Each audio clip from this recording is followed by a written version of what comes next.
Hello everyone and welcome to today's video. Today we're going to discuss the 9 reasons why you are right now struggling with lucid dreaming. So yeah, let's start. Okay, so the first reason is because you're not aware during your day. Basically you're failing to practice all day awareness. All day awareness is obviously not the key to lucid dreaming, but staying alert throughout the day really increases the possibility of having a lucid dream.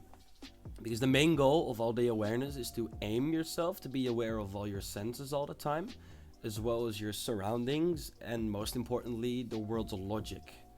This means that you have to be constantly aware of the world around you and if it feels a bit weird or not. And if you're a master at all day awareness, you will notice that in dreams there's always something wrong, there's something off, something just doesn't make sense, and at that point you can start doing reality checks to see if you're actually dreaming. So a really quick and simple tutorial on how to practice the main focus of all day awareness is what I like to practice. It's called the 10-minute back technique. Basically, you have to do it multiple times a day. The more the better, because the more you do these techniques, the more aware you'll get. But what I ask myself is basically every hour, every 2 hours, I ask myself, okay, I'm going to stand still, look around, process what I'm seeing and what I'm hearing and everything I'm feeling. And I'll ask myself, okay, what have I been doing 10 minutes from now? So what has been going on for the past 10 minutes? And I'll try to remember that in as much detail as I can. And yeah, this can be really hard in the beginning because you're not used to it, and after you're doing it way more, you start to see how not aware you've been throughout the day, how much you've been in zombie mode. And being out of the zombie mode in your real world is very important, because you'll not be in zombie mode in your dreams then, which makes you obviously more aware, which is the whole point of ADA. Then the second one is you're failing to commit, and for many people, lucid dreaming is a really serious task, and it requires a lot of practice and trial and error and learning on how to lucid dream and what it does to your brain and what your brain does when it's sleeping, etc.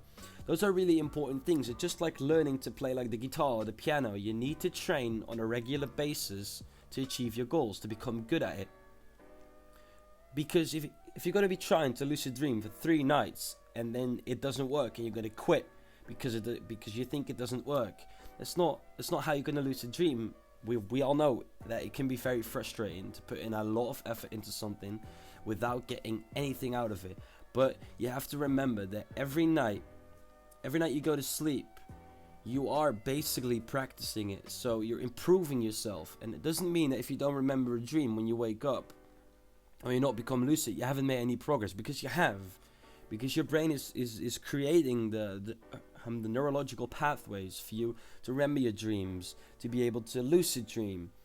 And you have to remember that all the effort you put in, it has to be primarily for your brain, because then you'll get the best lucid dreams even on the unconscious level. And once you reach the point of that critical mass that you need, eventually you will lucid dream. And what I always advise is, especially if you're a beginner, stick to the basics. Write your dreams down in a dream journal, do reality checks daily, choose a technique and do that for at least a week. That's really important. Don't do a technique for a day and then stop, because that doesn't work. And what I really like to do is meditating, because that just makes you more aware and it really ups my mood. Okay, so the third thing we're going to be talking about is taking reality checks for granted. Remember that if you're pinching your nose or you're counting your fingers, do not just count them, look at them and see if they're any different, because maybe in a dream you'll have 10 fingers, but then like one of your fingers will be longer or something. Get the details out of your hands. Like, be aware, because reality checks allow you to know without a doubt if you're dreaming or not. And this is the reason why you have to ask yourself if you are dreaming, so you can avoid getting tricked. You shouldn't be doing reality checks as much as you can.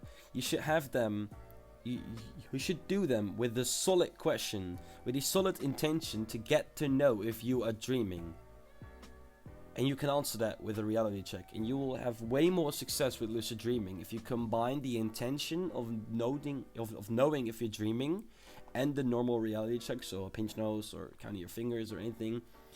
You'll notice they have way more success if you combine these two together. So point 4 is, when you're just starting, it's best to try and give every technique a try, but don't do it together. Like, don't do filed, wild, don't do as much as you can, but do 1 or 2 things that you can, but put as much power and as much willpower in it as you can, because you're not going to succeed if you try 7 techniques, because they get way too difficult. For a lot of beginners, a lot of people, they recommend mild and wake back to bats, and then you can do wild or just do reality checks and get it dialed. But it's really up to you. But just trial and error with these things. It may take a long time, but once you find something that works, you can keep using that and improve it. Number 5 is also really important. Don't expect results instantly. Lucid dreaming is a really hard process for some people, and you may find that you're going to be stuck for half a year without having a lucid dream. But just remember to have fun while doing it.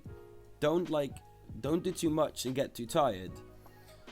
And yeah, you might be lucky, and you might be one of those who can read about lucid dreaming for a day and then have a lucid dream on your first night. But this is not a situation that everyone will get in. You have to practice, be patient, and learn how to do it right, so you can do it right every time. If you do it right from the beginning, you can do it right for the rest of your lucid dreaming life.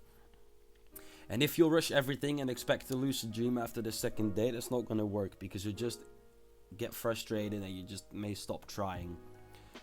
So then part 6 is, make sure you be healthy. And then you may ask, how is this even connected? Well, it's really easy. Your body, your brain is really smart. It knows how to restore itself to a normal and healthy state, and it means that having a good amount of REM sleep is what it wants. It wants to have a good amount of REM sleep periods and dreams during the night. And just make sure you eat good, you drink a lot of water. You could exercise, because this will make your body more tired, and then you'll sleep and you have better sleep and fall asleep faster. It's not necessary, but of course you should always be healthy, because you will be surprised at how quick these basic changes boost not only your sleep and your dreams, but also your mood. And with this, you'll be able to remember your dreams better, which is prime for lucid dreaming. Then we have part 7, which is sleep deprivation. Don't get sleep deprived, man, because quality sleep, good sleep, means good dreams. So go to bed at the same time every day and wake up at the same time. Do your wake back to beds. Find out when and what time is right for you, and then you want to wake up. Consistency is key. It's with everything. Your brain has a rhythm, and if you make sure that rhythm is at the same time every day, you'll start noticing that you're not feeling tired anymore in the day. You'll get better dreams, you'll recall more, etc., etc. Most people need between 7 and 9 hours sleep. You probably know how much sleep you need. Don't sleep less and don't sleep more, because if you sleep more, you'll ruin your sleep schedule, and you'll feel tired as well because you've had too much sleep. And don't have less, because it's just not good for you. Our brain, the human species is the only living species known to deprive itself from sleep willingly. We are the only species that intentionally lose sleep. And that's why our brain has not made a failsafe for having too less sleep, because it's never faced the challenge of a species having too little sleep. So please sleep well, sleep consistent. Then 8 is a poor dream recall. If you forget most of your dreams, it's not really worth it to get lucid. So an important foundation of lucid dreaming is a good dream recall. If you have a good dream recall, it will boost your intensity, vividness of your dreams. It increases the level of self-awareness in your dreams, because you'll know when you're dreaming. If you dream journal, you can read your dreams back and analyze your dream surroundings, and obviously it will help you highlight recurring dream signals and themes that you can use as a lucidity trigger. And like, there's cases where you just become lucid like spontaneously, and then your poor dream recall means that you'll just not remember it, which is not good. And then the final thing we're going to talk about, we're going to talk a bit more about how to remember your dreams, because that's really important. Because, well, we know sleep occurs in 5 different stages and the brain functions in that vary, but we need to be close to REM sleep to have those good vivid dreams. A study has actually showed that participants who've woken up during REM sleep, those who exhibited, as they say, more low frequency theta waves, they were more likely to remember dreams. So, during sleep, the frequency of brain waves, they change as the night proceeds. And that's why we're talking about theta waves. Those are the low frequency waves where your brain is like in deep sleep, it's dreaming.